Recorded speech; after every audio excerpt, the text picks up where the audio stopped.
Yeah, buddy. So it's me again making another video. I feel like I didn't put enough emphasis on that because I did mention it in my recent video about the eclipse and my birthday. I did feel I've noticed that a lot of people are saying that they feel a little bit wonky. I feel it too.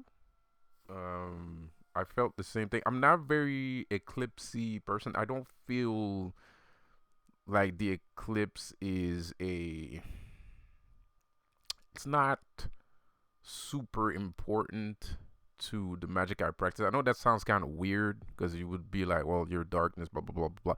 But it's I don't know. I just don't really have this big connection. I like eclipses. I think they're beautiful. I think they're fine, but I think they look good. Whatever, But I just don't have this. I don't have that eclipse energy. I don't have this I don't feel excited for eclipses. I'm just like, oh, another eclipse. That's I don't know. Maybe there's something there that I probably will figure out later, some point down the line in my life before I die, hopefully.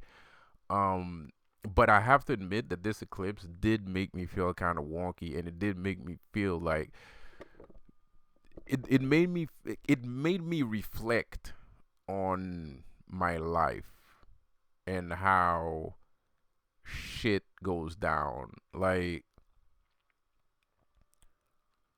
And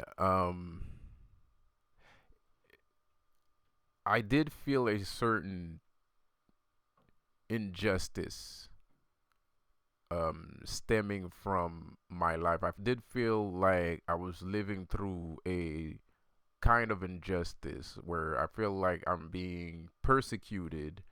Whether I did something wrong or not, I still feel like it's not fair because of the effort that I put into stepping forward and not repeating or not thinking a certain way or not repeating certain things that I might or might not have done before, whatever. Right? I'm not trying to um,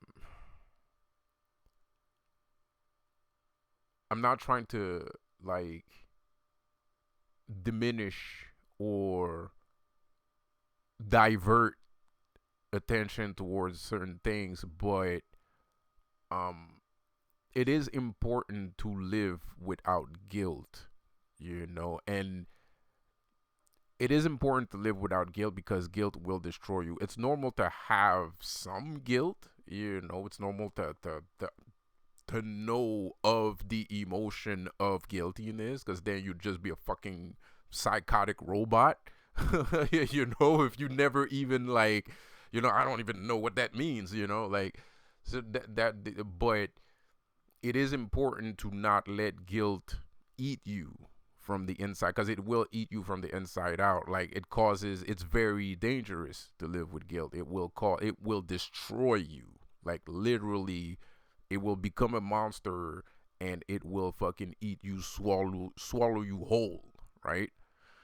So it's important to take notice of that guilt, but it's also important to, okay, now you had your moment, now you need to sit the fuck down. You know what I mean? You had your time, now it's time for you to shut the fuck up, pardon my language here. But that's literally what you have to do with guilt, especially if it's like a traumatic experience. Like if you had traumatic experience in your life and that's like coming up to the surface, like it's rushing up to the beach, to the shore, right? Um, it's okay to. It depends on the person, right? Because everybody's experience through life is different. It's okay to let it on the shore, to let it arrive to the shore, but you also have to let it go back into the water, let it go back into the ocean. You don't keep it, right? And everything is kind of wonky. I'm fighting And it's weird because since the eclipse, I've been like fighting myself since the eclipse started. And it might be results of people throwing curses at me because I talk shit about religion and shit like that, which, whatever. I don't fucking care. Like, to me, I'm never gonna feel bad, and nothing is going to destroy me because what I say is more powerful than just people being fanatics. So I don't really care. To me, you're just like you're an ant. Like, you're an ant, and it's not an insult. Ants are awesome. I was very into ants when I was a kid. You would be surprised. I was like super into ants when I was a kid, dude. I find ants to be like incredible insects. They're just mind blowing. Like, I still don't understand the concept of ants. It's just the weirdest thing ever. Like, they use telepathy, bro. Like, ants use telepathy to fucking conduct, like, and they work. It's weird. The ants are fucking weird. Anyways, and they're fucking strong too. Like, it's like, what the fuck is an ant, bro? Like, anyways, so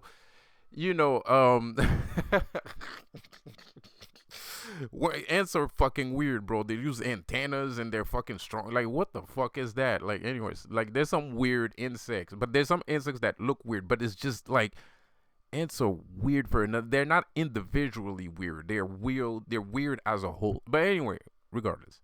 So I'm not saying that to be a jackass here, but it's like you're still being small, right? An ant is still small.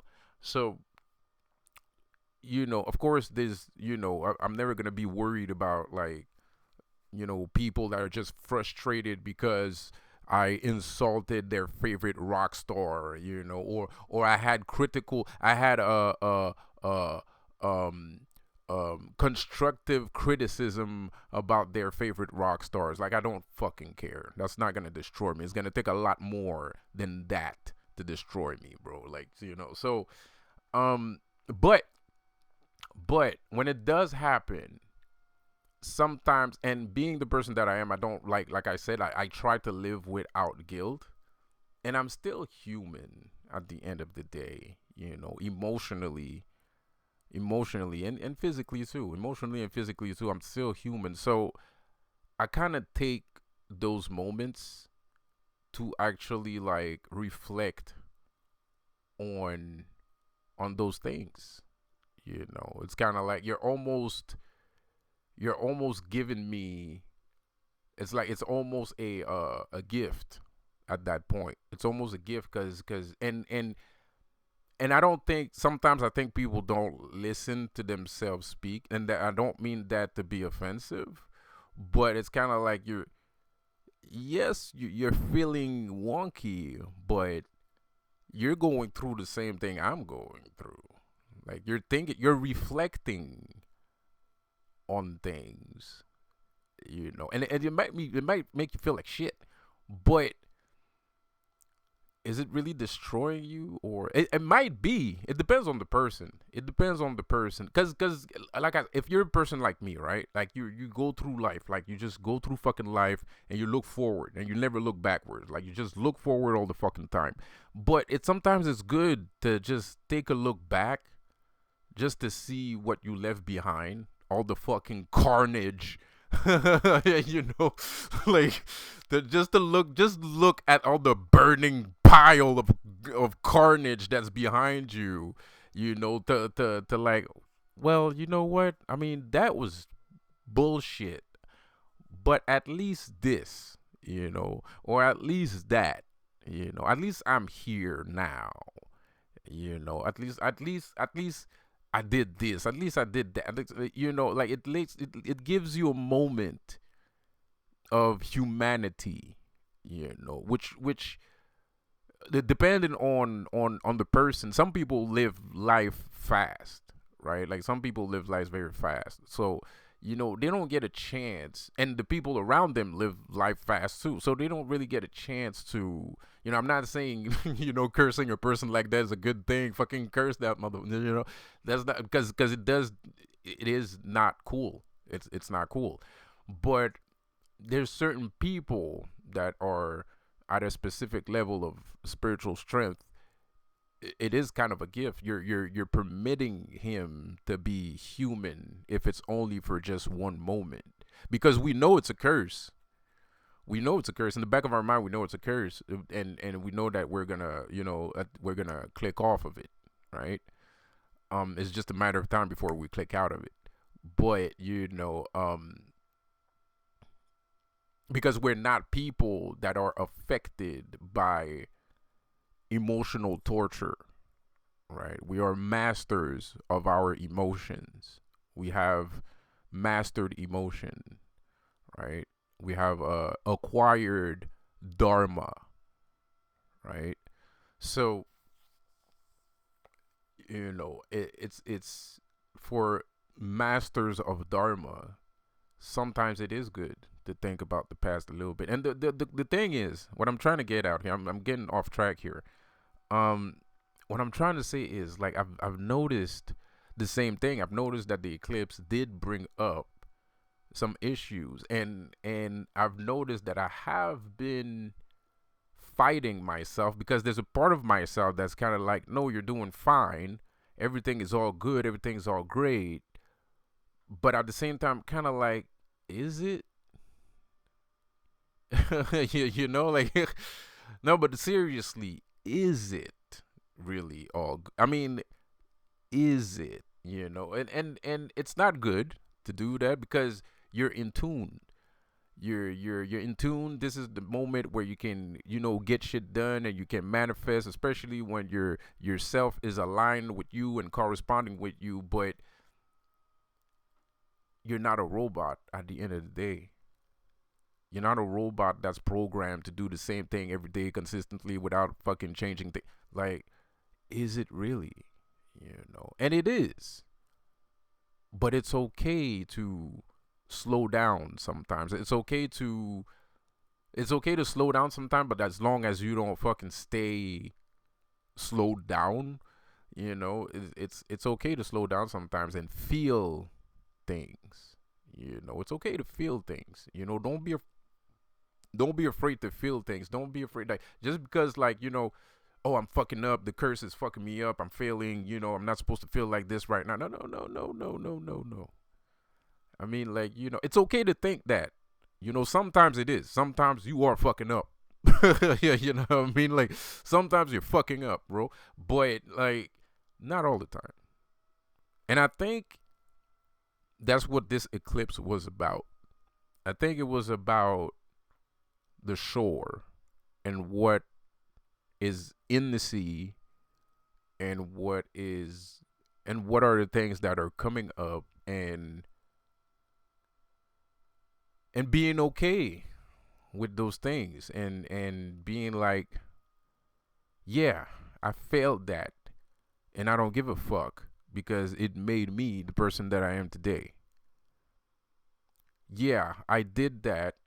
It wasn't great, but it still made me the person that I am today, right? And owning it, and making you more powerful.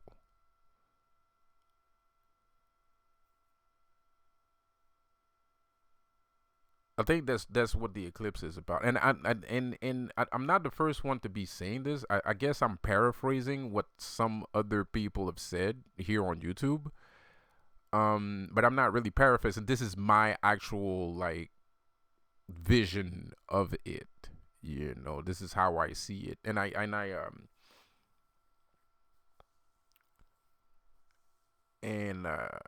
I've been fighting myself, because myself is actually telling me. And the worst part is, it comes from inside of me, because the voice outside of me is actually telling me, like, you're powerful, you're this, you can do that, you can do that, you're this person, you're that, you're him, you're him.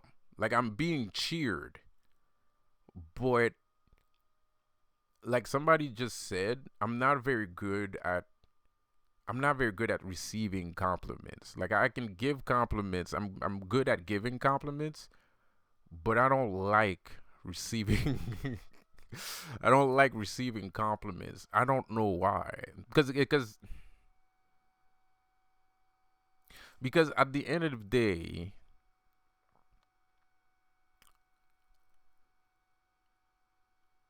I am bullshit.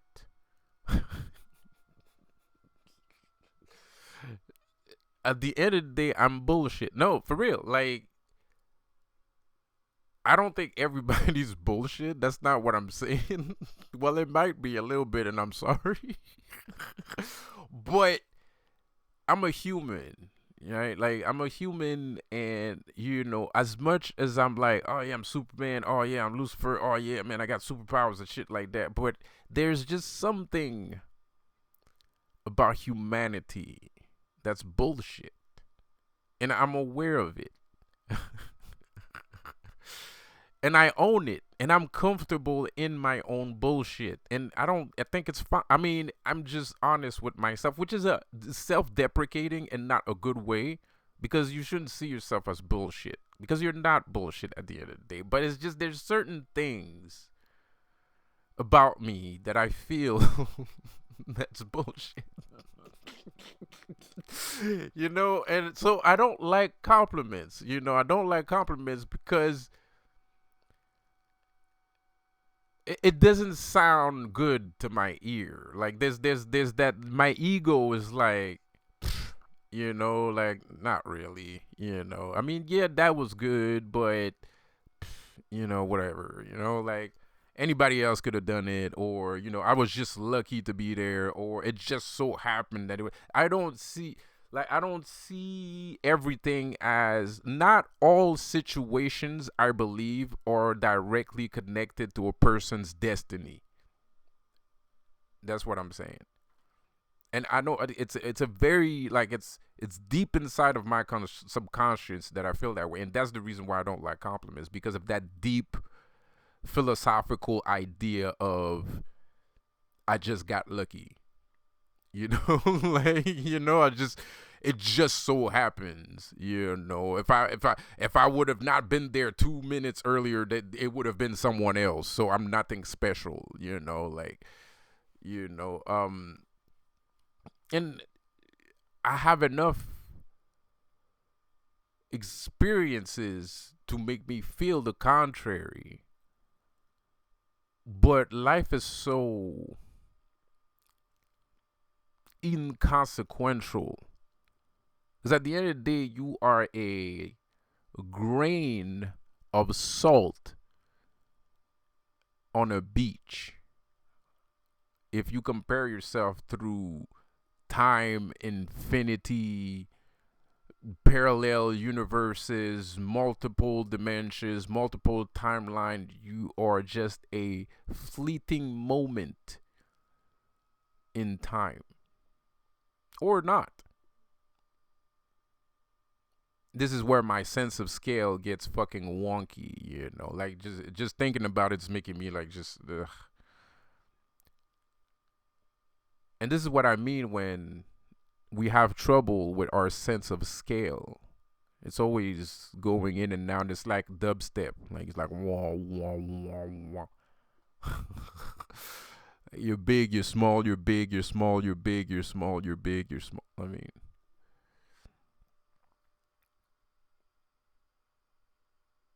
and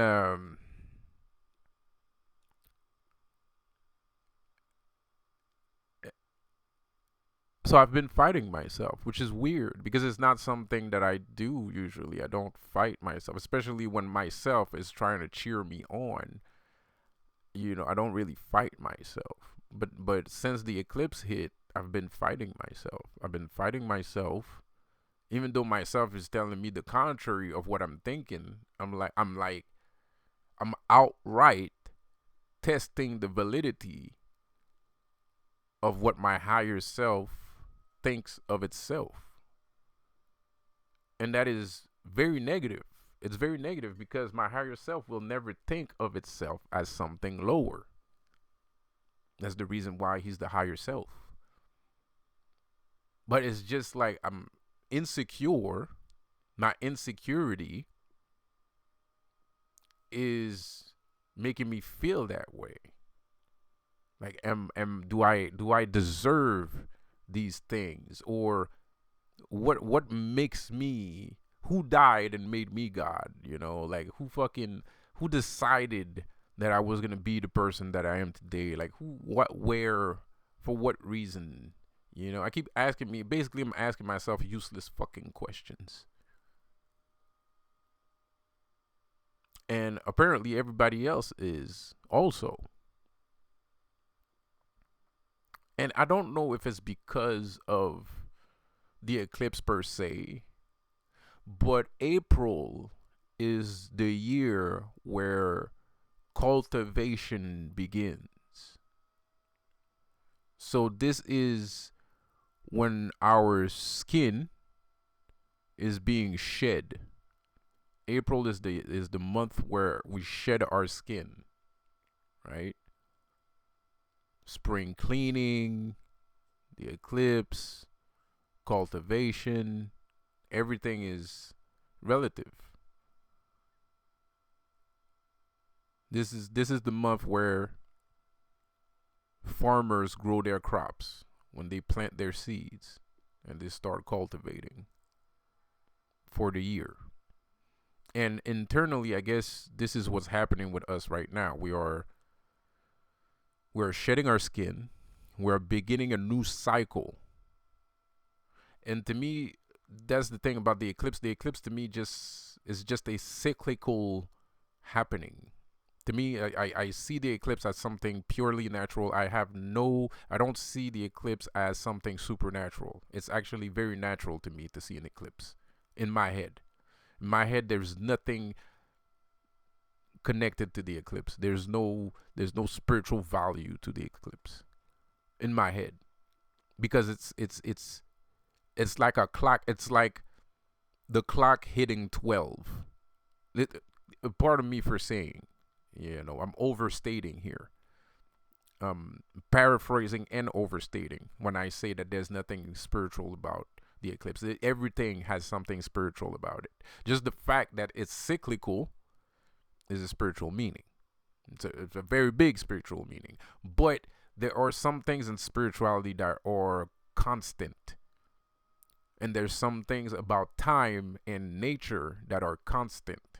And this is how I see the eclipse. I don't see it as, a lot of people see it as something that might be negative. They correlate the eclipse to something negative. It's not negative. It's a natural process. It's life telling you that it exists. It's nature telling you that I am working here. So I don't see it as something negative or positive. It doesn't have a negative or positive connotation to it. It's just nature being itself. It's just life being itself.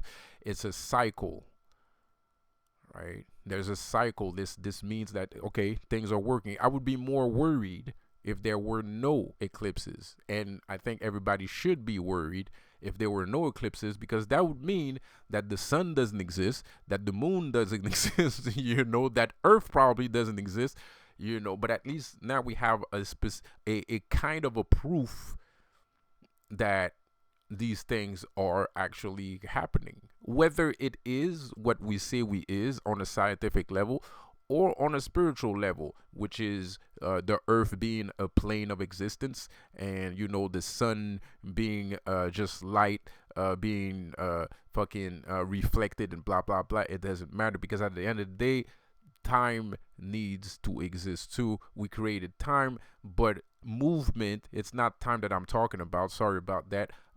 Movement needs to happen, because movement is a fourth dimensional thing. Fourth dimension, don't think about time. There's no time in the fourth dimension, but there is movement.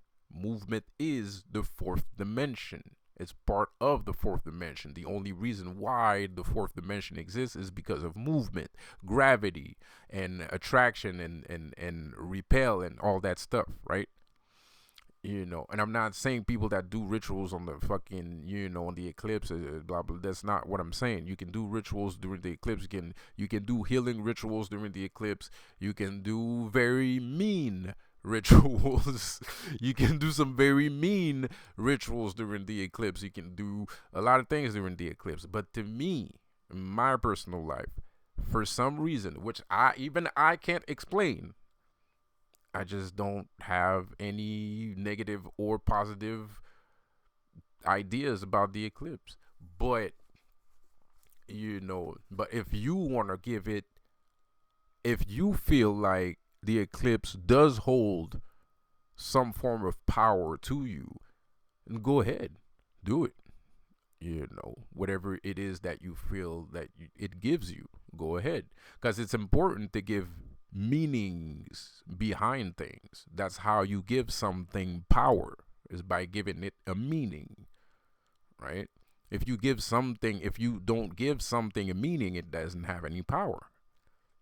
And then you have to practice that meaning, and then you have to uphold the meaning in your head. So people that do practice magic during the eclipse, thinking that it's like, there's something mystical about it, fine. But, and I wouldn't say that I wouldn't do it during the eclipse, but to me, a full moon has more energy to me than an eclipse. I don't know if you guys feel the same, but I feel like a full moon has a lot more energy than the eclipse. Like, I've seen the moon rise at times that the moon is not supposed to rise, right? I can tell when somebody's practicing black magic in my neighborhood because I can see the moon is not over like it's somewhere around town. Like, I don't know if you understand what I mean, but like, the moon rises and falls at the same fucking place, and sometimes it's not. So when I go outside, I know the moon is supposed to be over my head or not supposed to be over my head. Who knows at this fucking point? But I know somebody's practicing magic by the way that the moon looks during the day. And I have seen the moon appear. I mean, everybody has seen the moon during the day too. To me, that's a sign of somebody's practicing magic, because the moon is actually an indication of your magic functioning.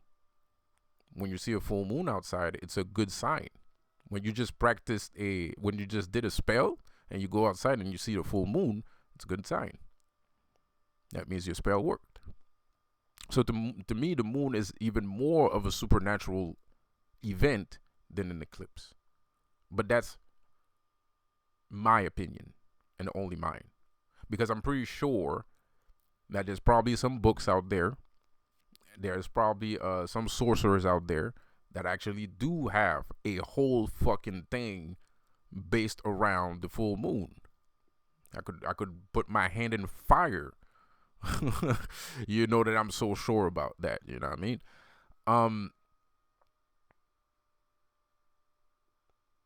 Sometimes I gotta watch what I say.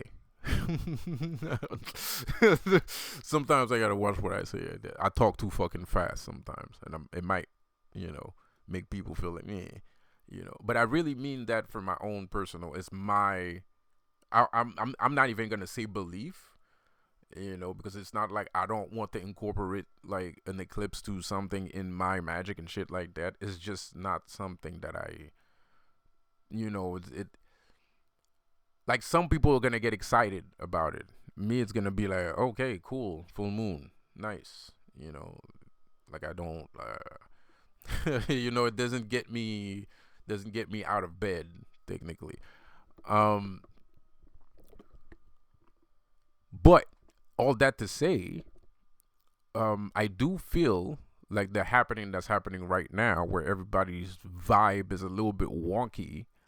I think it does have something to do with the eclipse. I think it has something something to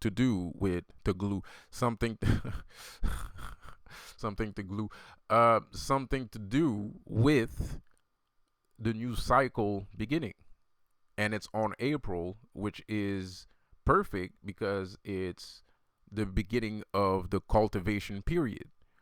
So we are shedding an old skin, and we're feeling wonky. We're battling ideas that we have about ourselves currently because we need to shed that skin. And I'm not the only one that says that. I'm just repeating what everybody is suspecting. And I believe that what everybody is suspecting is actually true, basically. So before I go, before I leave here, I'm gonna give you guys an ancient Chinese secret on how to detoxify yourself. All right. My favorite ancient Chinese traditional secret of medicine, of self medicine, is a steaming hot bath. Yes, sir, Bob. Is that fucking easy? If you're trying to detoxify your body of things, marijuana, alcohol, I wouldn't say heroin, but if you're doing other things to stop taking like hard drugs, steaming hot baths would help. And I mean, like, you have to dip your body inside of the water and you have to make sure it's hot, right? Because in ancient Chinese tradition, they believe in the inner working of your pores, right? The pores are connected to your chi, and the chi being the muscles and veins, the spiritual muscles and veins inside of your body, which is actually technically fucking true. That's why you sweat, right? So the Chinese believed that they could get rid of most diseases by sweating it out, right? This is why you have saunas and shit like that, right? So, and it is an actual fucking thing. It's that easy. Taking a hot bath will, if you're trying to stop smoking, you're trying to stop smoking cigarettes, you're trying to stop smoking weed, I don't know about alcohol though, because alcohol actually attaches itself to your molecules, which could be a little bit harder. Because the thing about alcohol is, it's not that you're still drunk, is because it destroys cells. It's a massive, alcohol is a massive food poisoning, right? So when you're drinking, you're actually poisoning yourself. Alcohol is poison, right? So you're drinking food poisoning. When you're drinking, so that it's not that it stays in the body because you piss it out even as you drink it, but it does destroy cells. So if you feel wonky even though you stop drinking, it's not because the alcohol is necessarily still inside of your system, it's because it destroys cells. I don't really drink that much, and it's gonna take a lot more than knowing that it destroys my cells to stop drinking. But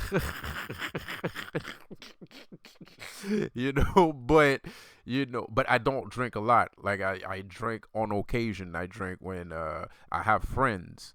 I drink to celebrate. If there's a celebration, I'm gonna drink. If I'm at a friend's house, I'm gonna drink. But I don't buy alcohol. Like I don't drink beer. I don't really buy alcohol.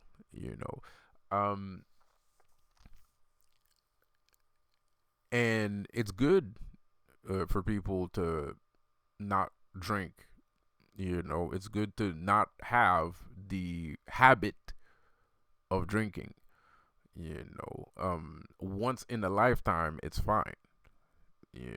But it's the habit that is not fine. And you have to understand that, even I've spoken about this before, you have to be careful when you're a spiritual entity, because you are attaching your spirit to that thing, to that addiction.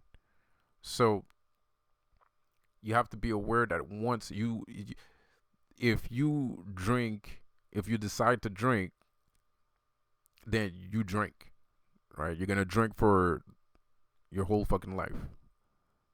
You know what I mean? You're not really drinking, but in the future you will drink.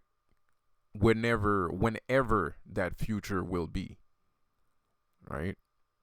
So you're attaching yourself to drinking, just like you can attach yourself to anything, right? Like you're attaching. I attach myself to marijuana sometimes.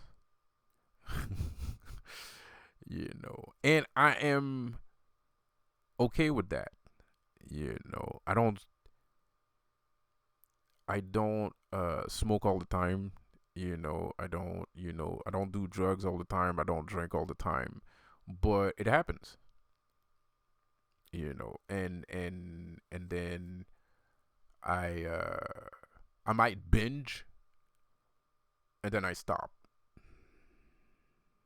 I might binge for a minute, like a weekend or two.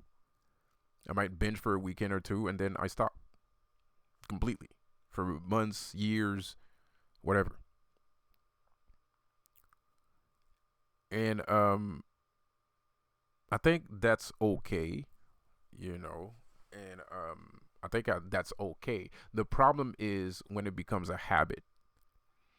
The problem is when it becomes a habit, when you absolutely need it, when it's part of your life and you can't function without it. That's when there's a serious problem and you need to stop, right?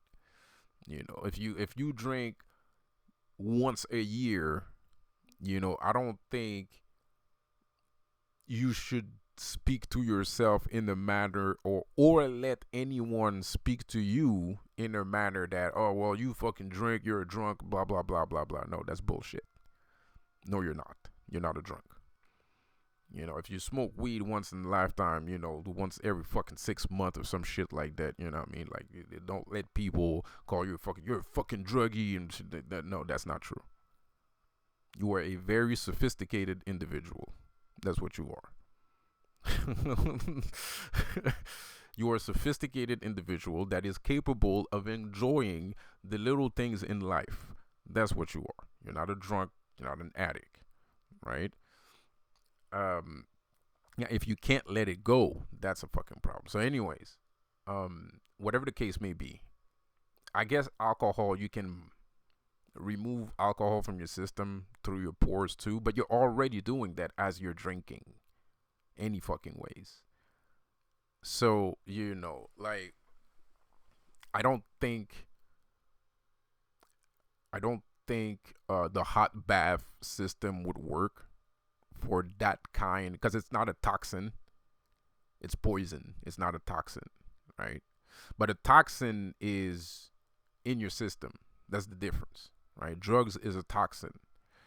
It's going to be in your system. It's going to be chemically in your system. It's going to be running through as a fluid inside of your body. So that's why taking a very hot bath and letting yourself sweat out the toxin will actually function, right? As of drinking attaches, it's not a fluid that runs like, it doesn't stay in your body per se, and it's not a toxin, it's a poison. So it attaches itself to your organisms in your body. So anyway, you could try it. It could fucking work. But in any which case, all I'm saying is, if you're trying to detox yourself from small drugs, small habits, right? Like marijuana, cigarettes, and things of that sort, things of those manner, alcohol maybe, um, a very potent, and I say this because it's potent, not because, oh, just, do what your grandmother used to say and just take a hot bath and no, it's an actual method. It's an ancient Chinese method.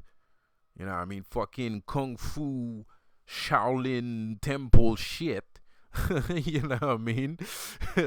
Some fucking ancient fucking Pai Mei kung fu shit, you know? Like hot baths.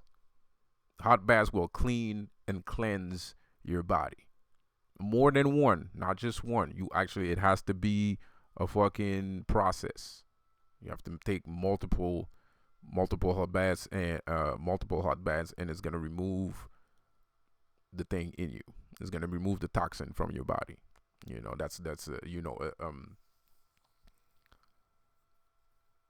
technically you could save a person's life. If a person gets bitten by a snake, you know, if there's different types of snake venoms, but there's probably some snake venom that you could heal with steam baths, right? Like let's say a snake venom that takes like a couple days to kill the person. A couple days taking a steam bath will prolong that person's life.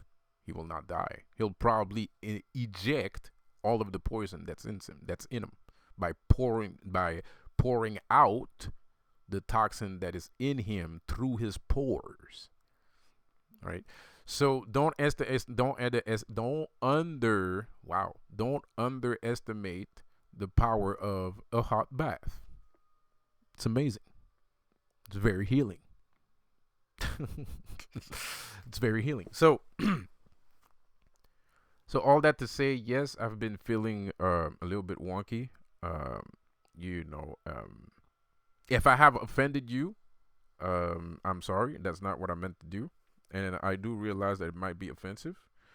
And I mean nothing by it. I don't mean to convert people to not practice solar eclipse magic. You know, that's not what I'm trying to do here at all. It's just me and my weird way of thinking that I'm sharing with you guys. You know, don't mean to trigger you or to how do you say not trigger. Well, yes, I don't mean to trigger you, but there's another word too. Well, I don't mean to spite or trigger or anything along those lines. You know, I just talk too much sometimes, and I tend to let my imagination run free. So, anyways, I have been feeling the same thing. I have been fighting myself, for no apparent reason. Well, not for no reason. There is a reason. There's a reason because you know, at the end of the day, you're not fucking stupid. I mean, like, you know, like shit fucking happens. You know, like you did live through some shit. You know, like it did happen. Like you're not fucking imagining these things. Like it did fucking happen. So it's not that you're stupid. It's not that I'm stupid or that you're stupid. It has nothing to do with that. But it is a battle. You are battling yourself, and you don't need to, obviously, but if you are, it's not necessarily a bad thing either, you know. Not necessarily, you know, cause shit fucking happens, and sometimes shit is not fair, and it's normal to doubt yourself a little bit, not too much, you know. It's okay. Like forgive yourself for thinking that way, and try to get the ball rolling. You know, forgive yourself for thinking that way and try to get the ball rolling. I mean, I know it's not easy. It's easier said than done. Actually, it's easier said than done. It's very easy for me to say, you know, which is not necessarily something I do. I mean, like, cause the thing is, I'm a fucked up person. Like, I'm a fucked up person. I mean, like, you don't. I'm not a person you should listen to. What I mean by that is, like, I might sound sensitive and and and and understanding and stuff like that, but I might not be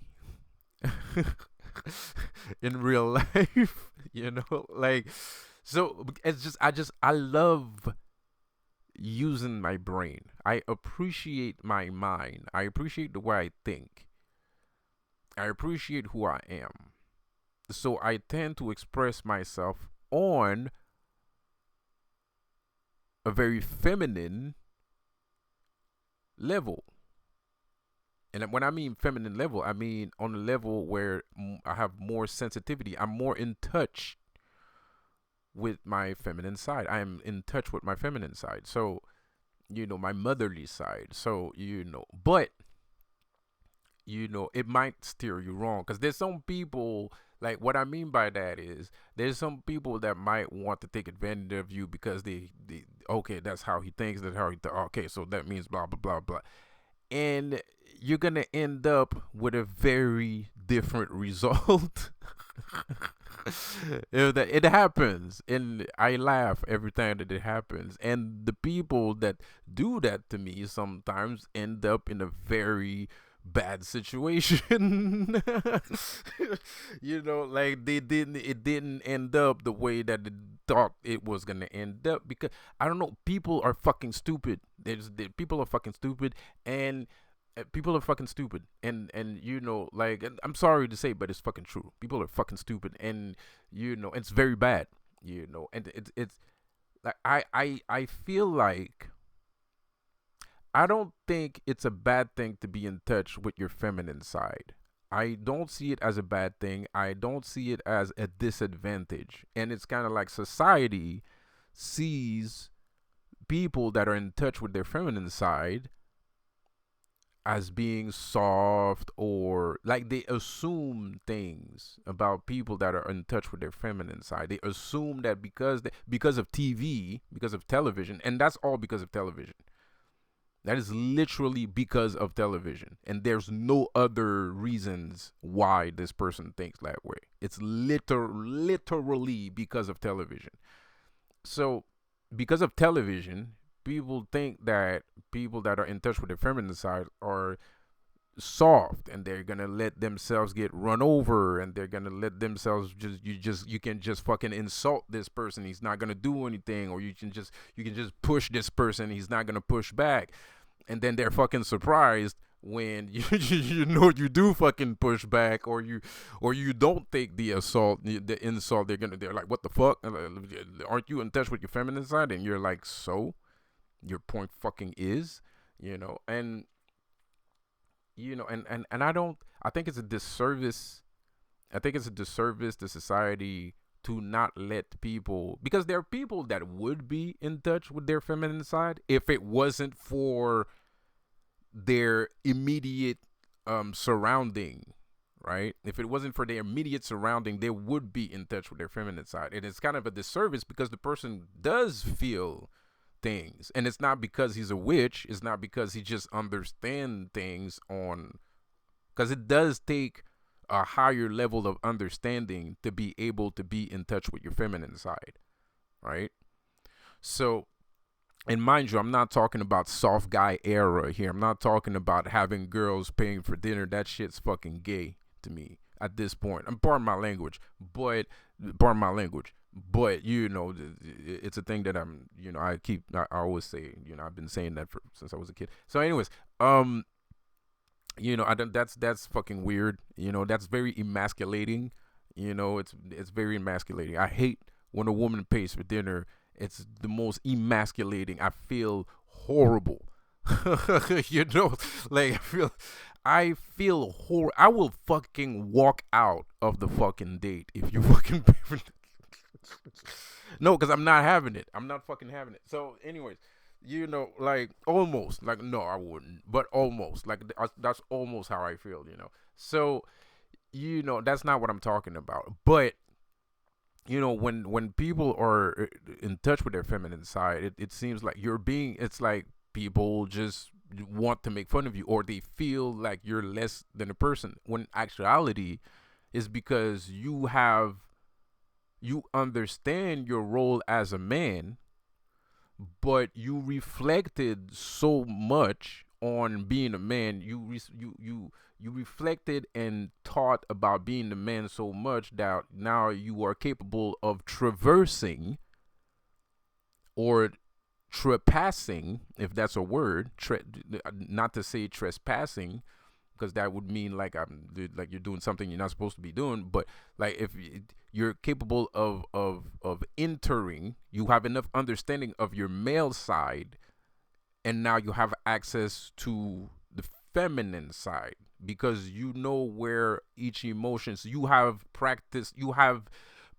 being a man for so long that now you understand what your male emotion is. So when you feel something that is not necessarily what you think as of being male, you're kind of like, oh, well, that might be a more female emotion that might come from femininity, which you could be wrong or you could be right. It depends on the person. I'm not trying to give you no fucking flowers. I'm not trying to say that you're the Zen master because I'm the Zen master, but nevertheless,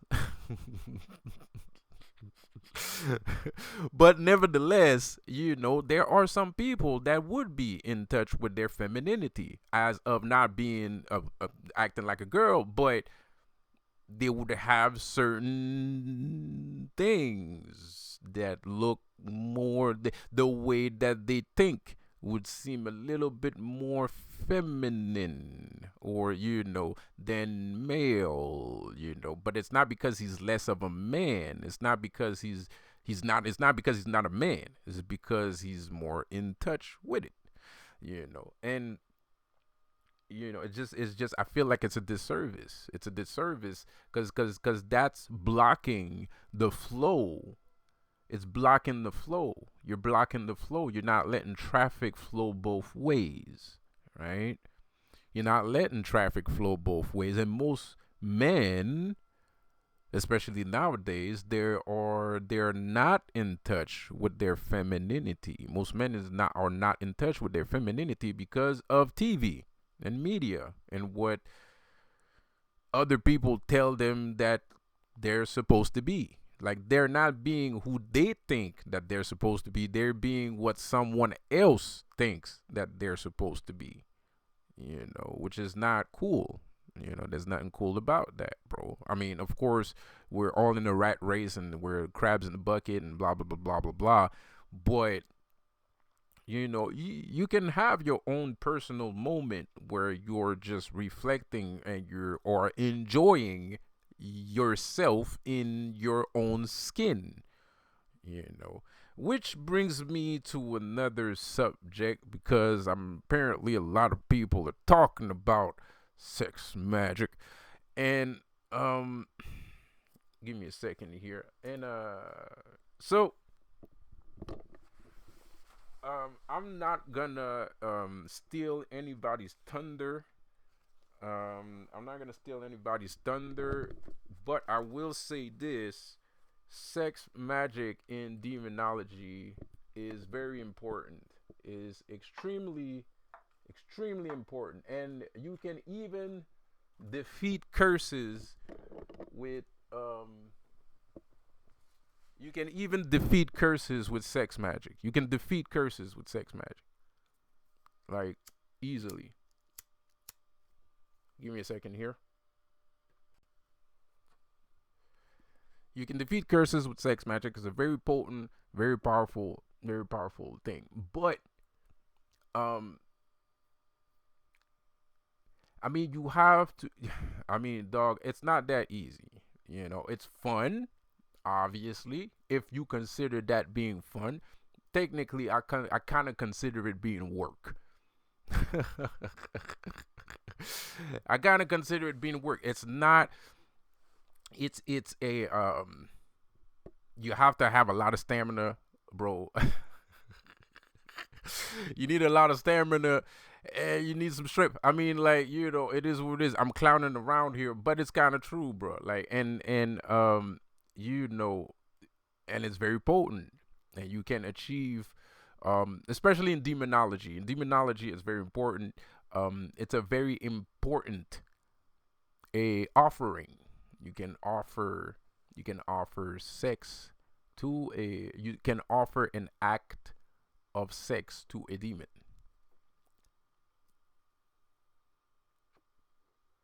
It's kind of an offering. You're not offering the sex to the demon, but you are binding your spell to the act, and it's a very potent signature.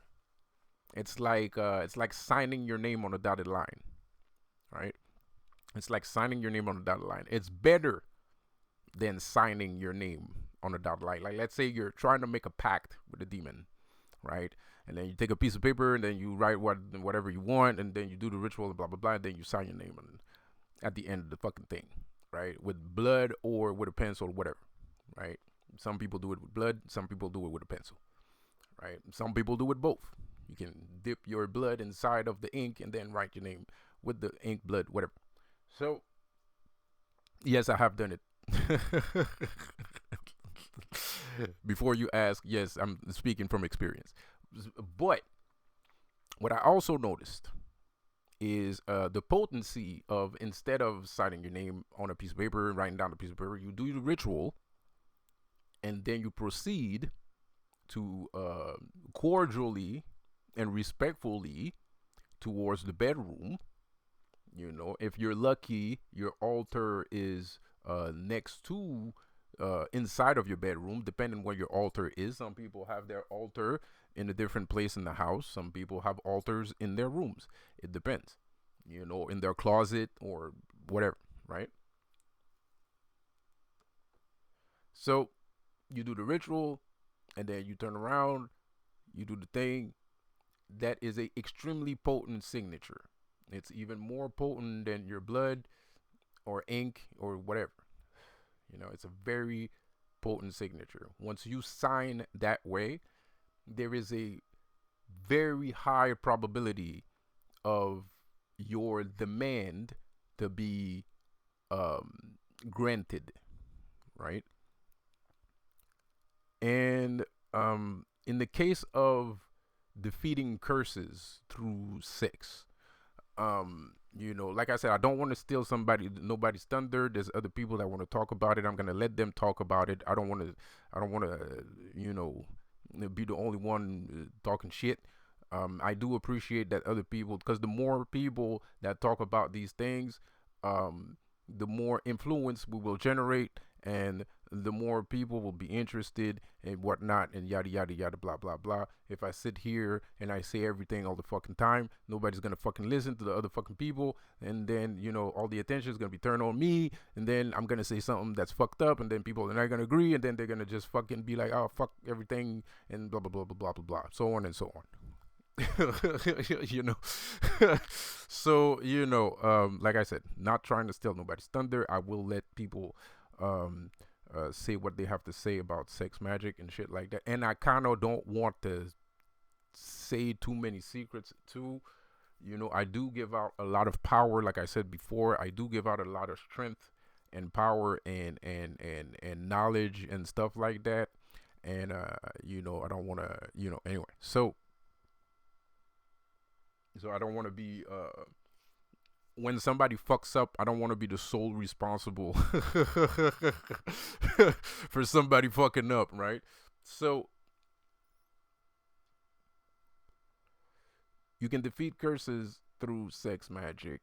You can, it's just fucking have sex, like, and like, do a ritual to protect yourself, and just like any other ritual, proceed to the bedroom respectfully and cordially and ritualistically, and it should defeat the curse. It should defeat the curse. It might take more than one time. It might take more than one time, because some curses are very tenacious. Some curses are very tenacious. Like, so it might take more than one time. It might take more than one time. And that sounds like fun to some of you people, but it's not. when you're being cursed and you can feel it and shit like that, and you just had sex and you're like you still feel the thing, it's not an enjoyable, you know what I mean? Like you're not enjoying yourself, So, you know, um, but I guess I'm not gonna say well, you know what? I am going to say it because I don't know how much other people know about it. So I'm going to say it just in case.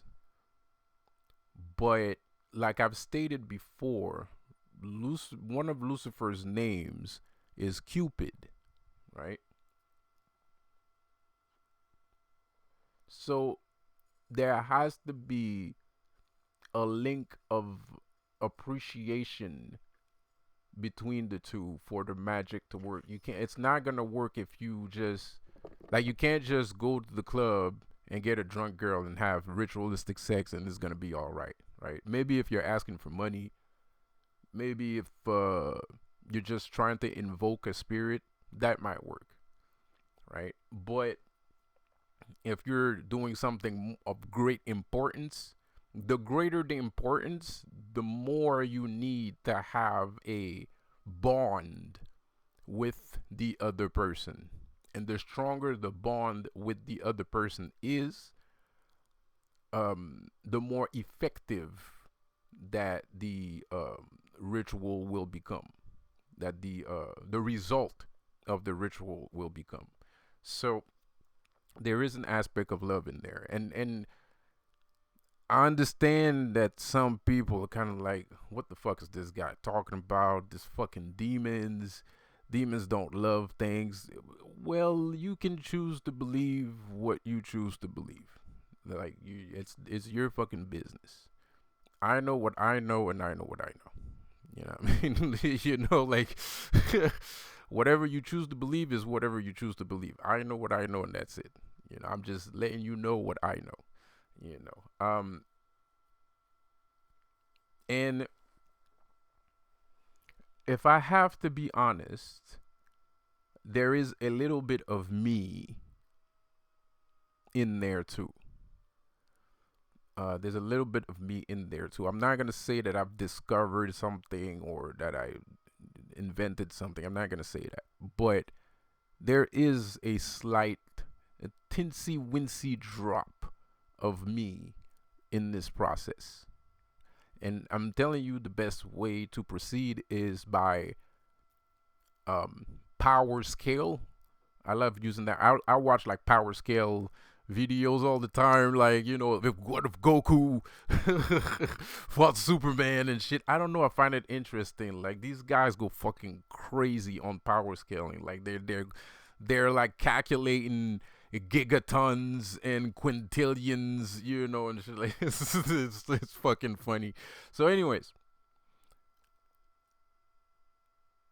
the more potent, the more important the ritual is, the more the bond with the other person need to be, right? So if you have a strong bond with the person, there's a very clear chance that it might work, right? Um, and yeah, you could use a complete stranger, a one night stand, to do some rituals. But not for something super important. Like, let's say you're just trying to get some money, or or you're trying to invoke a spirit to come and see you, or something like, or you're trying to have some kind of information or something. Yeah, that could work. Maybe. There's a good chance it will. There's a good chance it will. But when you're trying to do a great work, whatever your great work is, mystics probably know what I'm talking about when I say great works, because there are some great works. When you're trying to do a great work, yeah, you could use sex magic. It's very potent, and the greater the bond, like I said before, the greater the bond, the better the result. And to defeat a curse, you can defeat a curse. You can defeat a very potent curse. You can defeat a curse that has been in your generation for decades, right? That has been in your bloodline with decades with sex, right? Mind you, you need a willing partner. And also, this sex magic thing is not as easy as it looks. There are some people that are successful, so they have time to practice sex magic, because you have to understand, like, this is sex magic is something that you have to be completely and utterly devoted to in order for it to work. So that means you need to have a lot of sex.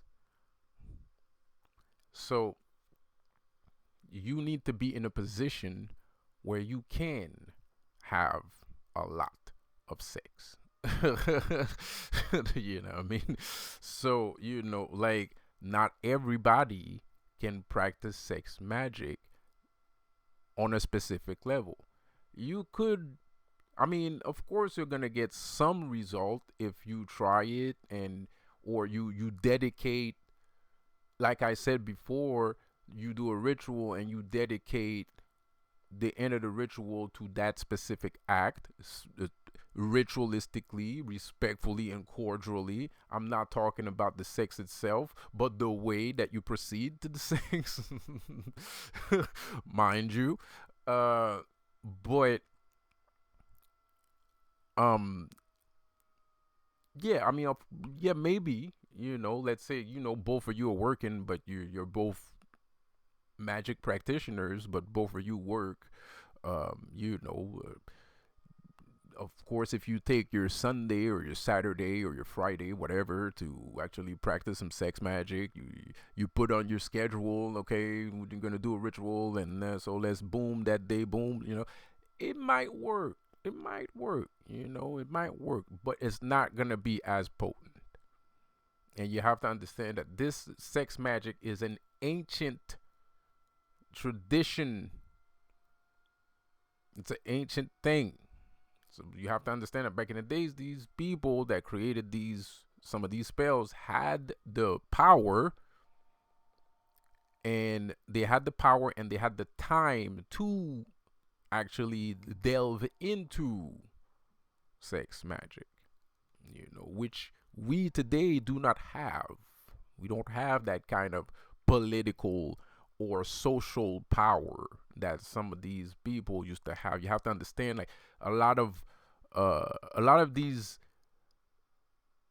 spells, grimoires that were written by people that were hired by the government.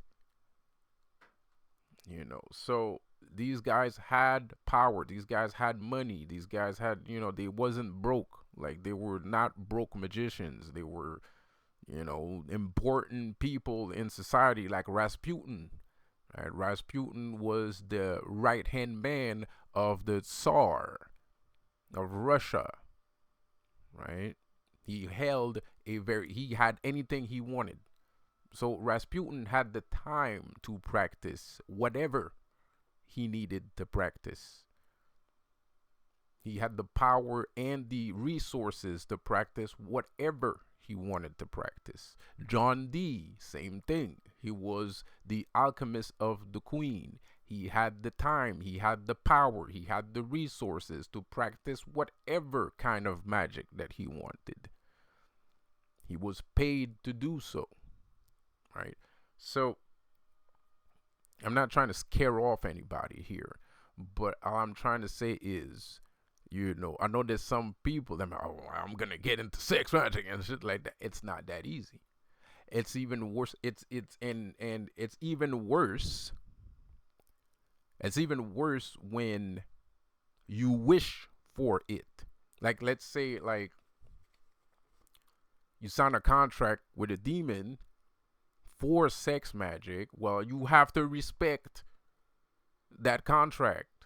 You have to respect the contract. You have to respect the contract, because that's what you asked for, bro. Like, um it's not a big deal, but you will lose the person.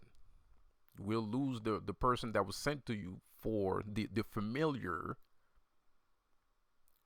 or the partner, however you choose to see it, that was given to you to practice, that line of magic, you know. So you have to make sure that you have the time. You have to make sure that you can manage your life around it. Because now we're talking about manifestations. Now I'm talking more about like manifestations here. When you manifest the power of that in your life, you have to respect it. So you have to give yourself to the sexual magic, right? So there's no time for other things. Of course, that might be a little bit of an exaggeration there. There's always time for other things, but you need to respect it.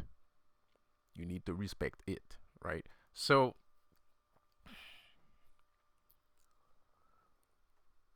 and at the same time, instead of being scared, do not be scared. Do not be scared, because you can achieve whatever you wish to achieve through sex magic. You can achieve whatever you wish to achieve through sex magic. A $1 billion company, fucking Ferrari, whatever the fuck, right? Whatever you can think of, you can achieve it through sex magic. But you have to understand that you are going into a dimension to exit back out somewhere else.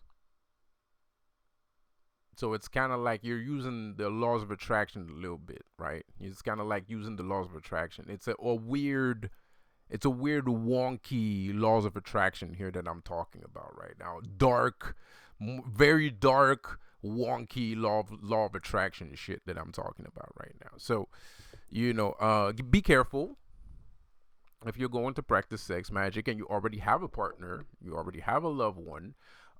Make sure that there is consent on the practice of magic.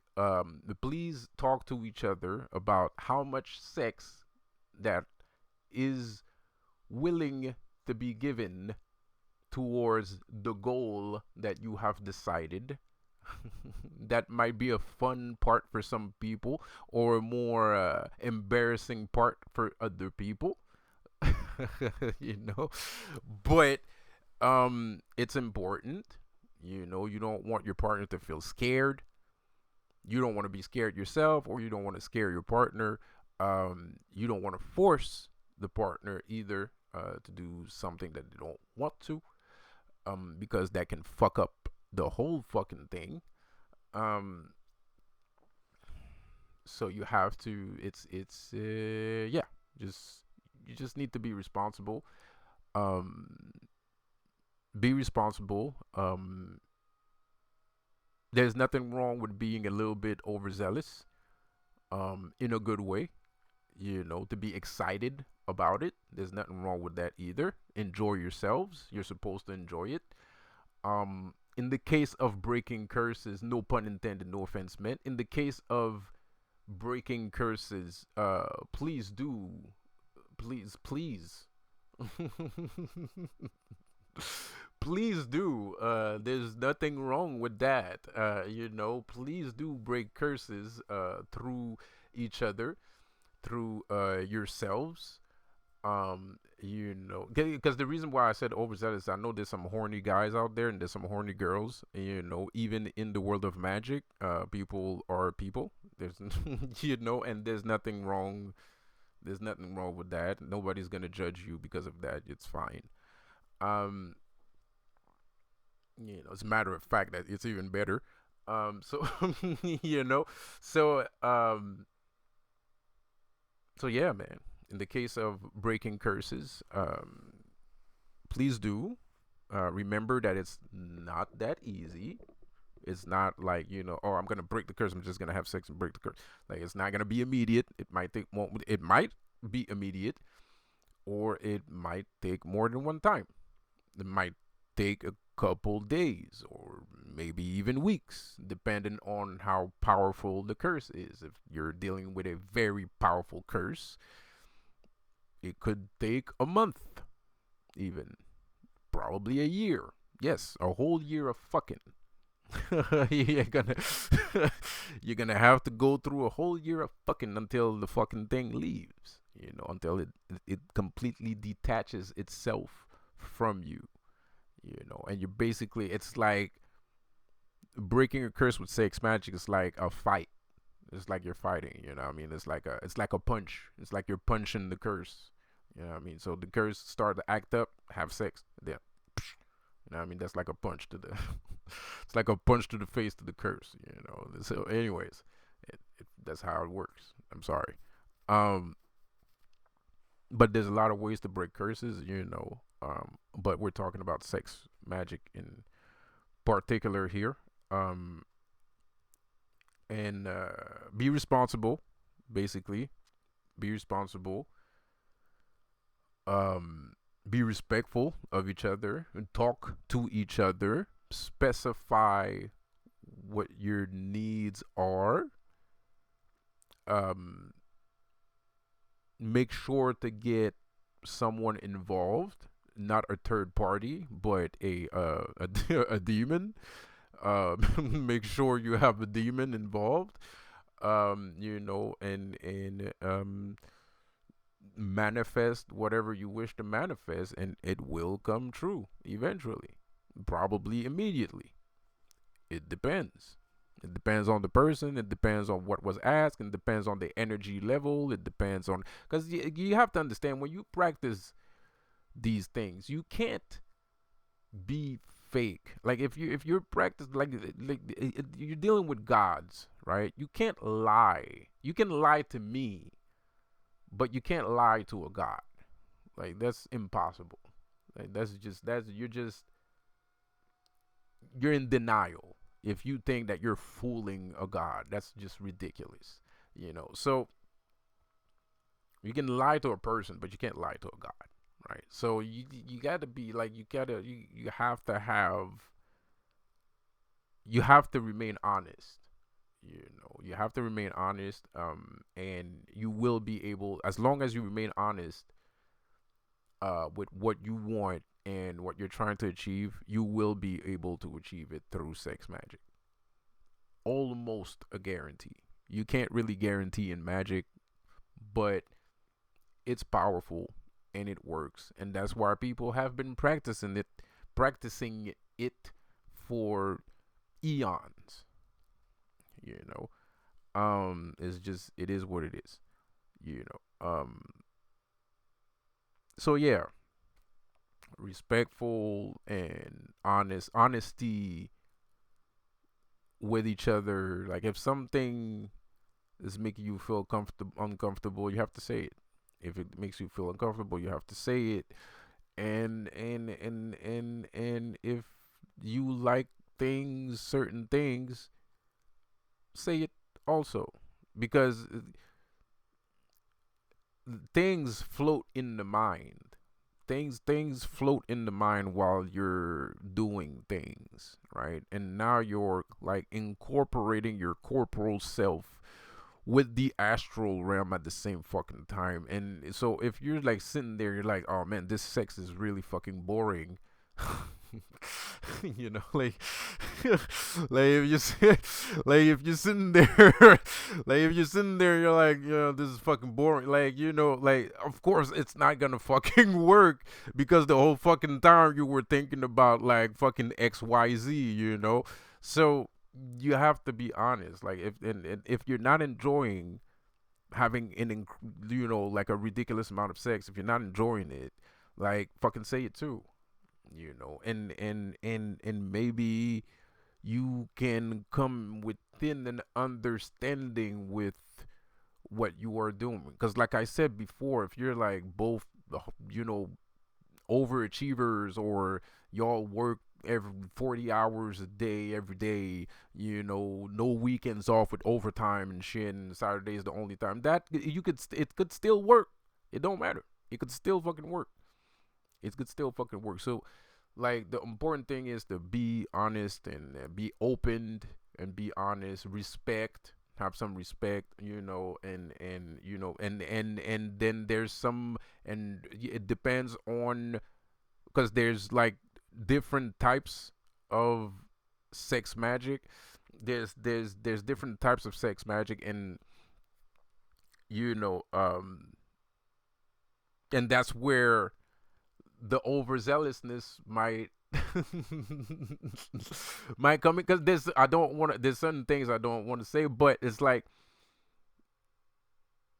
you can end up with a partner that is going to lead the ball, right? You can end up like the gods or the entity that you're working with might give you a spirit that will lead the ball, and a demon's a demon.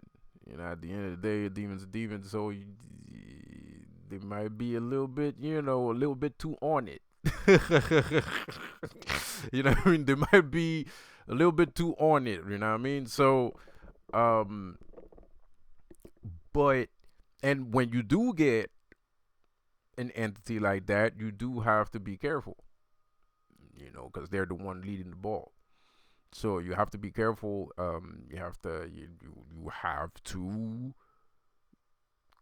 do whatever the fucking entity tells you to do. And it's not like that the entity is gonna tell you what to do. The entity is not gonna tell you what to do because you already know what to do, right? So you have to do it, right? There's some, and there's it you can't it's not the person, the entity is not there to hurt you. It's not there to hurt you. It's not. It might be, you might not be used to that kind of person, or entity. You might not be used to that kind of behavior, but it's not there to hurt you. That's just the spirit world. That's just how it is, and you can be overzealous about it too, like there's no it's not a bad thing. It's not a bad thing. It's not a boring thing. It's not I mean, it's not about happiness per se. It's not about happiness per se, but it's more about, it's not about your own happiness. When you're practicing sex magic, it's not necessarily about like, oh yeah, man, I can, like, oh yeah, I can do sex magic. It's not, it's a type of magic that can make or break you, and you have to understand that, and you have to respect it, because it could end up pretty bad if you don't do it the way that you're supposed to do it. It could end up pretty bad if you don't respect the pact that you have signed. If you it could end up bad, like any other pact, like any other rituals. But you can be happy about it if you do get the chance. If you do get the chance to practice it, if you do get a pact signed, a deal with the devil. If you do sign a deal with the devil, and he does bring you that entity to practice it, I mean, I don't think the devil, I don't think I want you to be it's not sad. You don't be sad, it's not, yeah, you can be happy about it, okay? Like, you can grin, male or female, male or female. This is not a one-sided thing. This is not we don't deal with wokeness here, or feminism. A woman can have a male partner, and a male can have a female partner. And you can both make a deal like that and have it happen for yourself. No matter what your gender is, shit, probably even if you're gay, it could still fucking happen. I don't fucking know. You'd have to try it. You know, it depends on the person. You know. Well, maybe not. Well, maybe not. I don't know. Well, maybe not. Over be over. Well, don't be. Don't be too overzealous about it. Don't be too excited about it. Don't be too excited because you don't wanna. You don't wanna. Become childish too. You don't want to be childish about it too. Because it is. It's a different kind of relationship, and like I said before, both of you have to agree on it. Like, let's say you're doing it with a actual partner, like somebody that you actually know, like in real life and shit. Like, if you're doing it with an actual partner, it's a I think having a conversation to talk about it you need to talk about it. Like, it's very important because you're entering a different world. Like, it's gonna be different. It's gonna be very different. And it's gonna be very different, and you have to agree on a lot of things. Um, you have to strategize. Basically, you have to strategize what you're gonna do here at this point. Because you're used to living a certain way, and then you're gonna practice sex magic, and then you have to understand that sex magic is a practice. It's an art, like some people would say. It's a science and art. And you have to have a lot of it. You have to have a lot of it. A lot. Like a lot. It's, the more,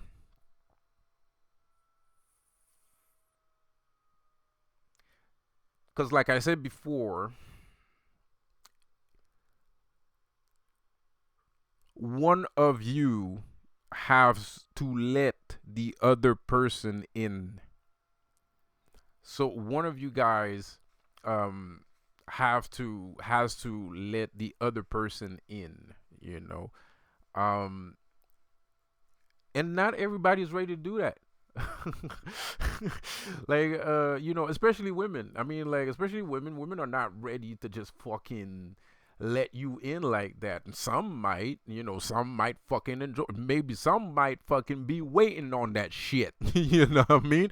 But like, one of you has to let the other person in, right? So, and what that means is you are going to receive, you have to be okay with receiving all of this person's energy, right? You have to be okay. You have to give consent to receiving all of that person's fucking energy, because one of you is the maestro. The one doing the magic is the maestro. So the one doing the magic, um, the person that is with the person doing the magic has to be okay receiving all the energy that the maestro is giving to you. Whether you want the energy or not, it doesn't fucking matter. You have to be okay with it, right? So, because if you're not okay with it, then the magic is not gonna work. All right. So you have to let that person in emotionally and physically. So you have to give yourself. So what that means is you have to give yourself to the person completely. Right? You have to become one. You have to become one. So some people might be more rigorous in their sexual activity than others. You have to be okay with that. It has to be something that you're okay with. If you're not, then you can't do it. And you can do it, but with someone else that is more of your style. And that's the sad part. That's the sad part. Um,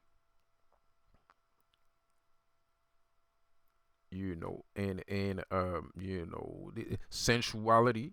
Sensuality is essential. Sensuality is not an issue. Sensuality is not an issue. Sensuality is not an issue. It depends on your style. It doesn't have your style of intercourse has nothing to do with the result of the magic, as long as you're being honest with yourself, which means as long as you're not being the reason why. Let's say the reason why um you're being more tender with the partner is because you're shy. It might not work, right? Because you're not giving yourself into whatever you're doing. You're not 100% into what you're doing. So you have to be 100% into what you're doing, right? If you're going balls to the wall just because it's sex, it won't work, because you're not in it for the right reasons. You're doing it because it's fucking sex. You know what I mean? Like, it's not gonna work. So, it's a relationship. It's a bonding experience, and it's a relationship. You have to be, um, you have to be, you have to be 100% on board on both ends, and you have to know where you're going with all this too. I mean, of course, for some a magic practitioner, you don't really need to think about where you're going. You practice magic, right? So you already know what you're gonna, you know what I mean? So but for some other people that want to practice sex magic, and they're not necessarily um, magic practitioners, um, I wouldn't even consider it. To be quite honest, I wouldn't consider it. Well, you can, but that's a whole nother ball game. And now you really, like, if you don't really practice magic and you want to do sex magic, now you have to do the same thing, but it's more complicated, because now you're not making rituals.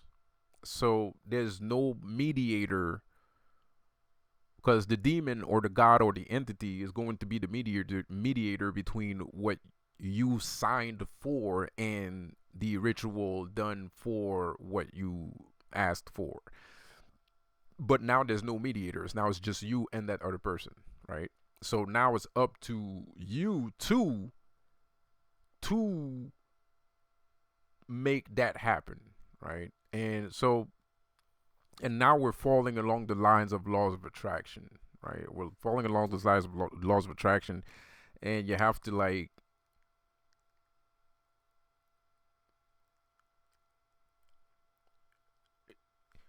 both of you have to be on the same wavelength, right? Both of you have to be on the same wavelength. If you're not on the same wavelength, trying to manifest through sex magic is not gonna work. So, and you have to establish a connection. So basically, see, that's the thing that I didn't want to say. That's been a secret for thousands of years. Because this is a secret that's been around for thousands and thousands of years, right? And the secret of sex magic is not the sex part. It's the part not when you're not having sex. The secret of sex magic is the part when you're not having sex. That's the secret to sex magic. And I don't want to say love is the secret to sex magic, but it is. Love is the sex. Love is the secret of sex magic, right? The more love you have, the more powerful the magic or the manifestation will be, right? So when you're not a magic practitioner, but you do have a partner that's interested in sex magic, well, you gotta like each other. Like you gotta like each other, and you have to respect each other, and you have to. There's a lot of work to be done. There's a lot of work to be done because you need to.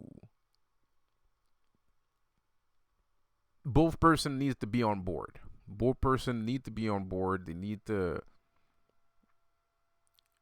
They both need to be on board. They both need to like each other. They both need to respect each other. They both need to like have the same vision for a life within each other. And if you don't have that, well, it's gonna be wonky. It's not gonna work. It just won't work. You can try as hard as you can. You can have as much sex as you want, but it's not gonna work because one of you is not in line. It's not going to the same place. And it happens. Like I've been with people that I did respect, that I did like, but we weren't in line. So the manifestation didn't work. And sometimes it did. And I'm talking even like one nights, right? Because there is a constant, you have a constant sexual energy, which some people call Shakti. You have the Shakti energy. You have a constant sexual energy about you. Everybody or most people, they have a constant sexual aura about them, right? And that sexual aura is also powerful and can create magic in your life. Your sexual energy does create what people call good luck, right?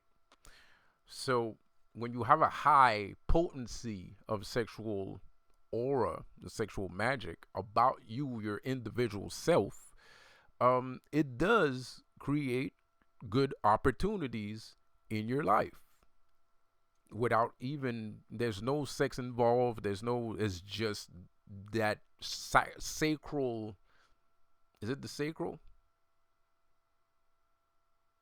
Yeah, I think it's the sacral. The sacral energy is so potent that it actually affects your immediate reality. It sends out vibrations. All of your chakra points are capable of sending out vibrations, right? So all your chakra points sends out vibrations, and they create things. They create events. They create happenings. Sometimes it's clear to see that it's your sexual magic, your sexual aura that created this event. Everybody looking at you. Sometimes it's because of your beauty, but sometimes it's also because of your intellect. So it depends. And I feel like people can kind of, when they're aware enough, they can like kind of know that this thing that's going on right now is a sacral happening. It's happening from the sacral, and it's not happening from the throat or the solar or the crown, right? So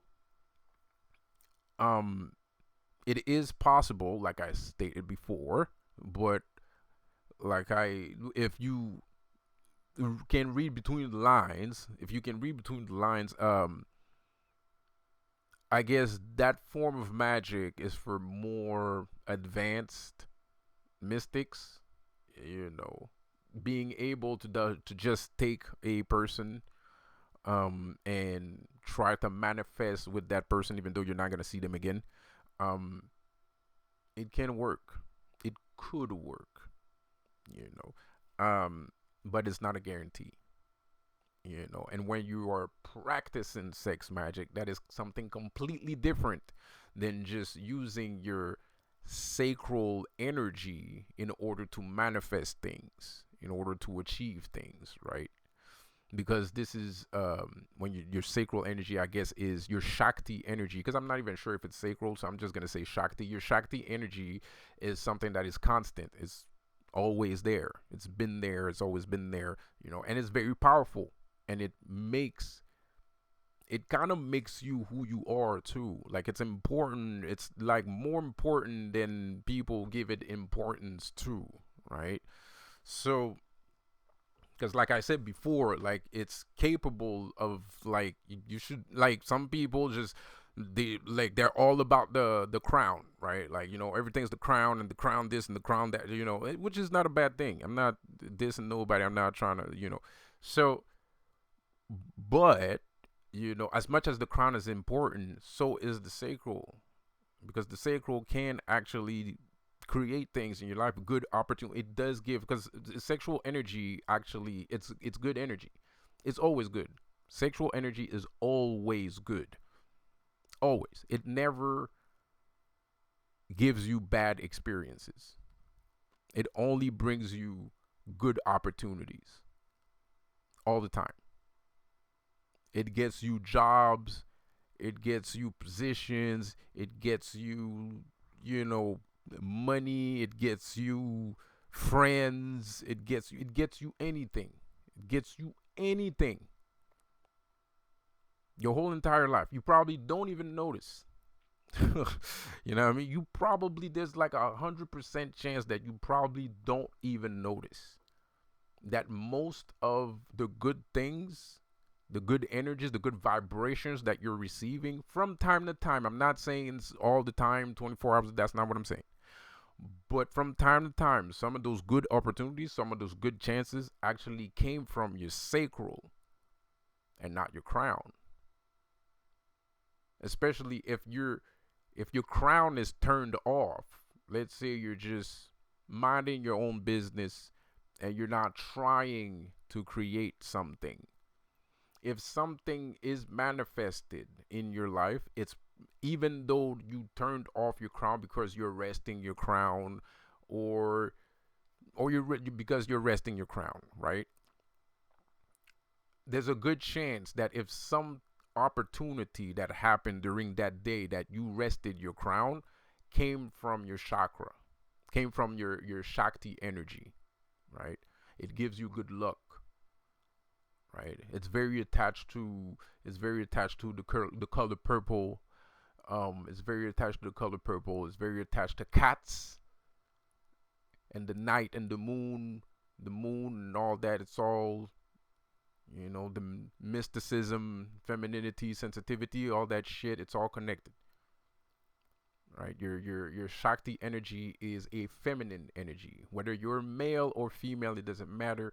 Your Shakti energy is a female energy, and it's soothing, it's sensitive, it caresses, it charms, it seduces in a good way, not in a, you know, not in a hard, you know, in your face, you know, way. It just it's just a sliver, you know. It's just an odor, you know. It's just a little vapor, you know, and it charms the person. The person comes towards you, you know, or it charms reality, and then reality receives it and gives you something, you know. It brings you good luck, you know.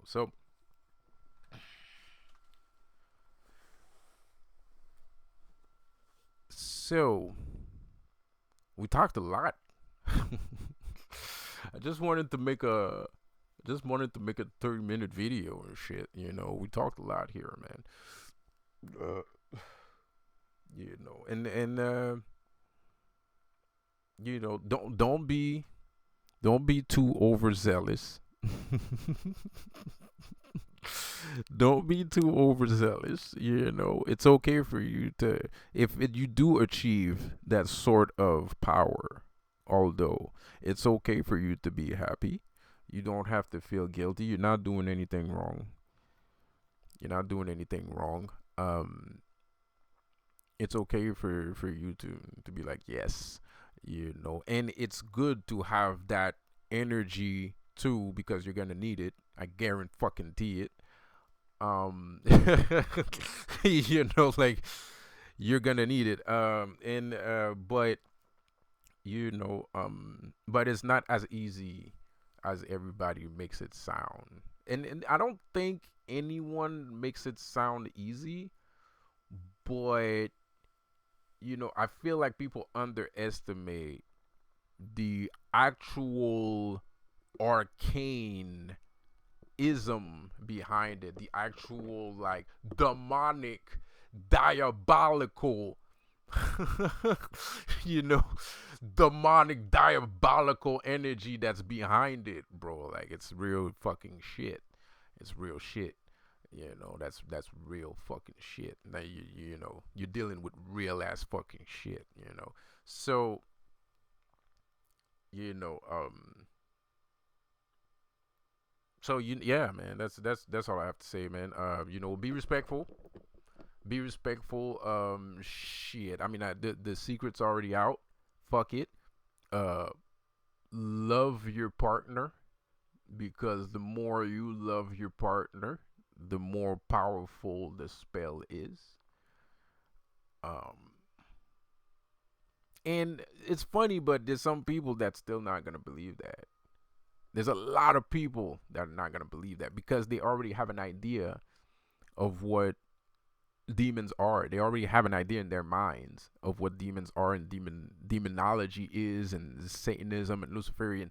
So there's no amount of us saying, "Oh, you need love," and blah blah blah, that's going to change anybody's minds about this, because I don't believe God is love. I think that's bullshit. I think that's a load of garbage. I think it's the complete and other fucking opposite. I think God is hate, and it's clear to see that God is hate. Um, and I believe Lucifer is love. I believe Lucifer is love. You know, and it is weird to think about it that way, and I and other people like me do not make it easy for people to understand either. And that's okay. There's nothing wrong with that, because you know, not everybody is supposed to be in here. You know what I mean? There's some people, we have safeguards, right? We got safeguards because, you know, there's a lot of people that are not supposed to be here, man. And they want to be here, and they're not supposed to be here. And you know, they're troublemakers, and or agents. They're agents of the Matrix, and they want to fucking, you know, fuck everything up, and all kinds of shit, you know. So we got safeguards for these fucking people. We're not gonna let everybody in. And there's a lot of people that would like to. There's a lot of people that think they know what's in here, but they don't know what's in here. There's a lot of people that want to be in here, but they shouldn't be in here. So, you know, however we say these things, or however we express ourselves, these are safeguards for, you know, and because it's paradise is for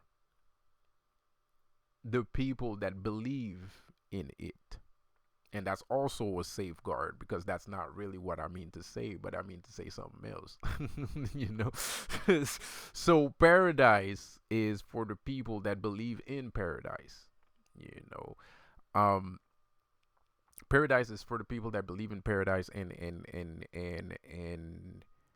that's it. You know, so I can't really, you know, so I don't care if somebody doesn't understand what I'm saying, and I do use words that will turn off the uninitiated, right? And what I mean by uninitiated, well, I'm not gonna say what I mean by uninitiated, but I will use words that will turn off uninitiated, because they're not supposed to be here. They're not supposed to be listening to these videos. They shouldn't be here in the first place. Like, if you're a Christian, listen to Christian shit. Like, I don't know what the fuck you're doing on my fucking channel. Like, it doesn't make any fucking sense. Like, well, it kind of makes sense because, well, no, it don't, because Christianity is gonna fucking steals from us all the fucking time. Christianity, like, sits there, like, I'm talking about all this shit right now.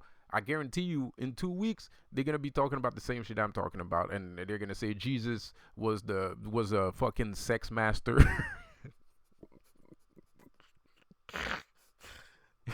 They're gonna be like, Jesus was a fucking sex master and shit like that, and fucking, so, like, whatever. So, so I guess I understand why you're here, and there's a lot of spiritualists that steal shit from us. They steal shit from the darkness, and they act like it's their shit. And it's not just Christian, like, spirituality too. Like, we create spells. We sit here, we create spells, we talk to each other, we create things, we think of things, we think of how we do things, and we create these things, and we use our imagination, we use our creativity, we use our skills in order to bring things to people that maybe they had or didn't have before, whatever. But we do it for y'all, right? And the people, just, other types of religions that do not agree with our entire fucking existence, sit there and just fucking say that they did it first, or they invented it, and blah blah blah blah blah blah. So of course we have safeguards. Of course we speak in a certain way that people might not understand. And yes, we are trying to scare you off. I am trying to scare you off on purpose, because it's only a true initiate that will delve deeper. It's only a true initiate that will discover, um, that will eat from the tree of life. Only a true initiate will take an apple and eat it. Most people are not gonna take the apple. They're gonna steer the other way. They're gonna be like, God said no, yada yada yada, blah blah blah, right? And that's fine. That's their fucking business. You don't have to worry about that. Worry about yourself. Worry about your own initiation. Worry about your own initiation. You don't have to worry about everybody else and what the fuck they're thinking. No one fucking gives a fuck. Most of these people are gonna go to hell anyway. No, I'm kidding. But more or less. But like, so who fucking cares? Like, worry about yourself. If you're a true initiate, walk the left hand path. Walk down the road. All roads lead to hell anyways. The road to hell was paved with good intentions. So there's no whatever. So,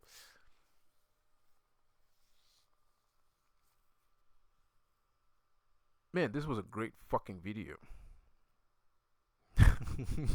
This was a great fucking video. So, um except for the first part, I might have triggered some people. I'm a little bit insecure. I'm sorry. My insecurities are really high right now.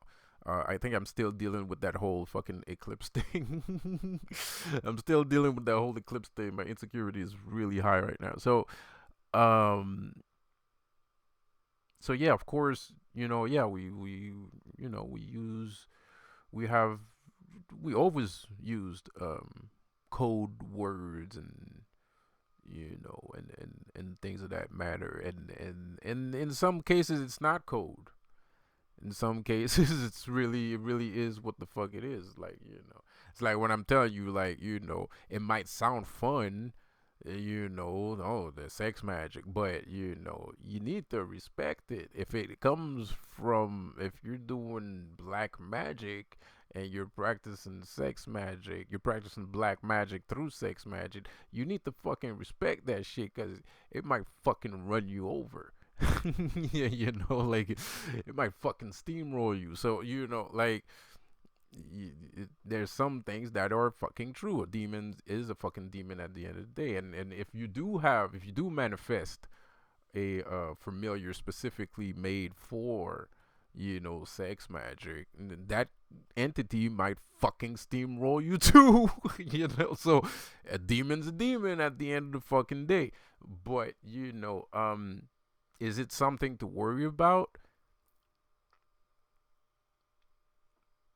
It depends on the person. It depends on the way you see things. It depends on your own personal values, your principles, the way you were raised. It depends on a bunch of fucking things. It depends on a bunch of things. I can't say. I can't really say. I can't really say if it's something to worry about. I can't say it's not something to worry about. I can't say that it's something to worry about either. Like I'm not you. And magic, there's a good 30% of when you're practicing magic that it's kind of personal to you. There's like certain things that are like personal to you. Like there's certain things, certain details that are going to be personal to you. It's not going to be widespread. It's going to be there's a little bit of you in the magic. Whatever the magic is, there's always going to be a slight, your mindset will influence the magic. Your way of thinking, your weird thinking will influence the magic that you're practicing, even though it's not that prevalent or that not that big or something. Like there's somebody right now is targeting my teeth. Somebody right now is targeting my teeth. I don't know who it is, but somebody's targeting my teeth. So there is a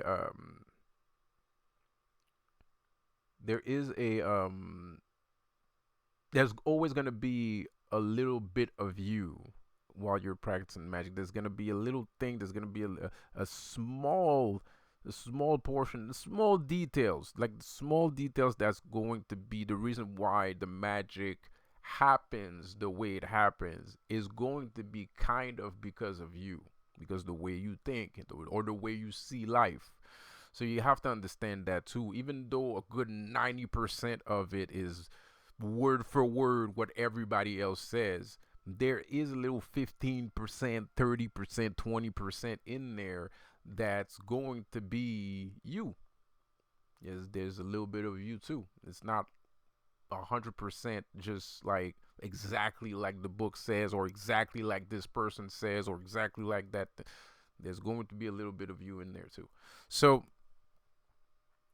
um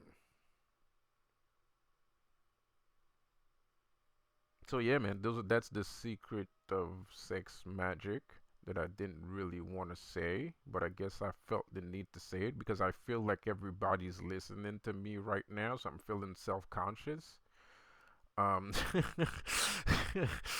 I'm feeling a little bit self-conscious. I feel like a lot of people listening to what I'm saying at this present time. And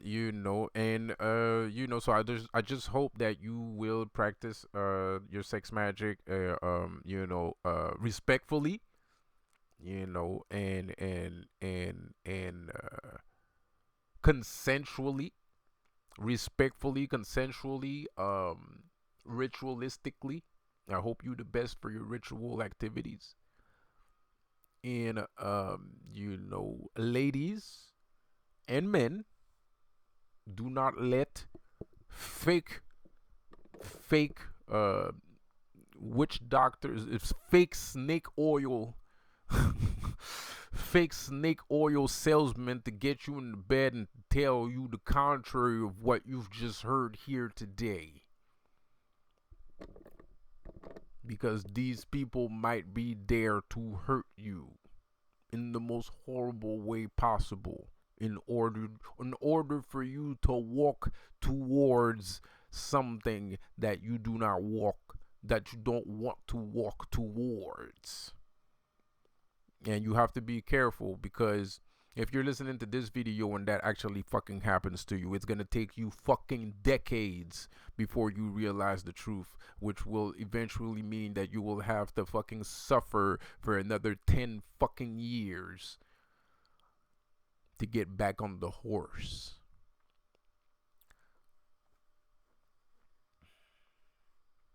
So, just because somebody has 666 tattooed across his fucking face,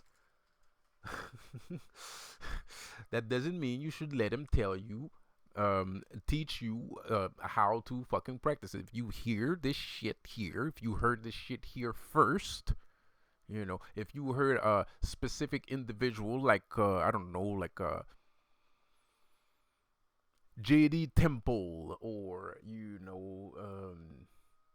people like that, right, tell you about sex magic, there's a pretty high probability that is the correct way of practicing sex magic. So don't let a random normie from down the fucking street tell you how to practice sex magic when they do not know anything about it and they just want to get into your motherfucking pants.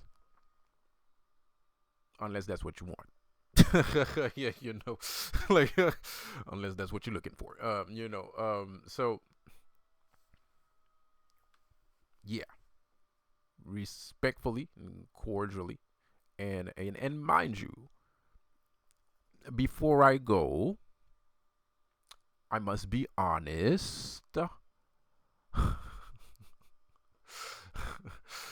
Before I go, I might have to be honest.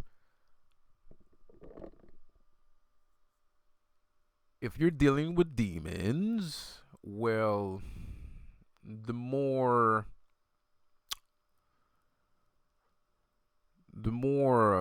offensive the sex act, the better.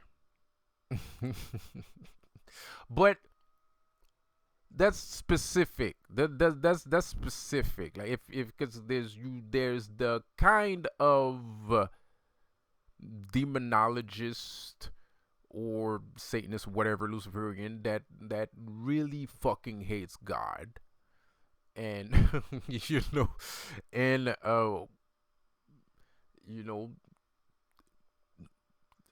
it's one way to insult God, So the more obscene, the better. Now I'm not talking about, like, there's limits too. Like, if you, well, is there?